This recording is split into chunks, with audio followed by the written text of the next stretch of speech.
Ishirahamwe Miss Together for Life ni ishirahamwe ryatanguye mu bihumbi 2021 ritangurira ku ishure rya Mutima Mweranda. Ubu unye akaba ari higanwa ryigenga ryavuye kuri Lycée du Saint-Esprit. Akaba ari irya mbere Miss Together for Life ishoboye kugenda imbere y'amamedia, akaba ari conference de presse ya mbere kugira tubabwire imigambi dufise, imigambi uwatowe afise n'ivyo tuzobandanya turangura muri uno mwaka.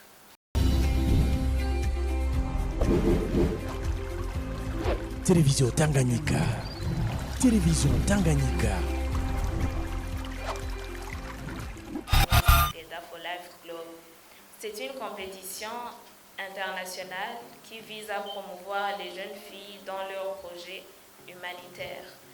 C'est une compétition, turiko turakorera sur le projet phare qui est Beauty with Impact, qui est le projet qui vise à promouvoir les jeunes dans leurs projets. Donc barazana ama projet humanitaire comme twari twabibabwiye, hama iyo projet mère, iyo projet phare akaba ariyo yangloba izo projet zose. Turashigikira abigeme muri projet baba bazanye ijanye na humanitaire, tukabakompanya umwaka wose, ico bita mentorat mu gifaransa, hama tukanabafasha kuja guserukira igihugu mu mahanga. Bakaba uno mwaka twarahinduye, bakaba baserukira amalokalite yabo aho basanzwe bava canke aho umuvyeyi yavukiye agaserukira iyo lokalite uwo mwaka wose. Hama muri finale internationale akaba ari hatogwa akaba Miss Together for Life Club ariwe mu bihumbi 2025 ari uyu. Première dauphine wiwe akaba yaserukiye Rutegama, Miss yaserukiye Buterere. Deuxième dauphine akaba ava mu gihugu kibanyi ca Congo, akaba ari umukongolaise yaserukiye Goma. Notre projet s'intitule Réveille ta couronne.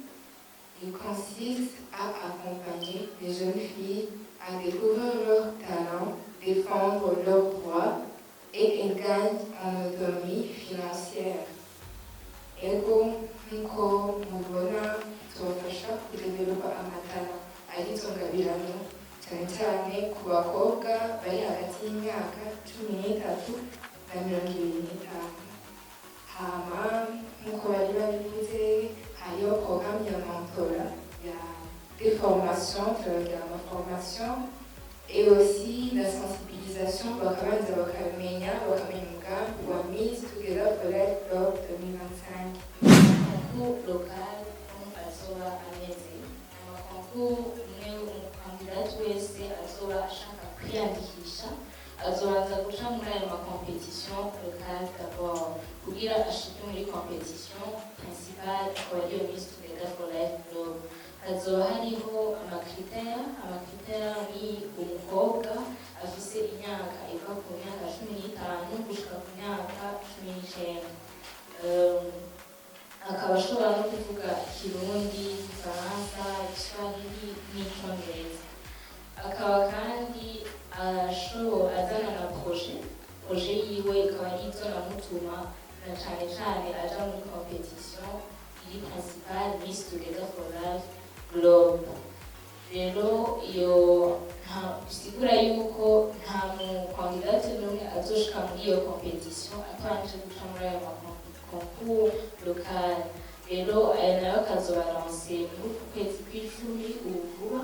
Rero nkaba nakuhaje aba jeune fille kuza kwiyandikisha, baze biyandikishe, tentez votre chance kuko ni competition iha agaciro umukobwa, iha agaciro umwigeme afise impano, afise na projet.